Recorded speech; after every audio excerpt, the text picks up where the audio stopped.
பாசுபதக்கடை புவீரன பொரியது கற்க உரைகடல் ஏழும் நீரது வற்ற உலகிரி எட்டும் நிலை தடுமாற குமரேசன்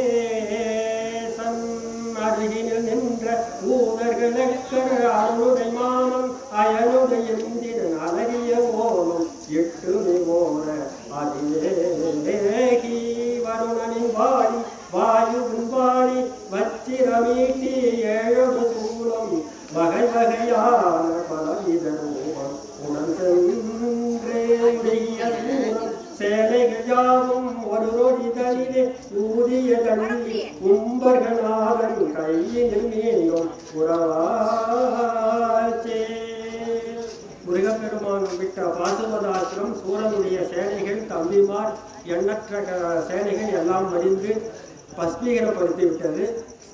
படித்துவிட்டு முருகப்பெருமான் காலடிக்கு வந்து அந்த பாசுபதாசிரம் நடத்தினோம்.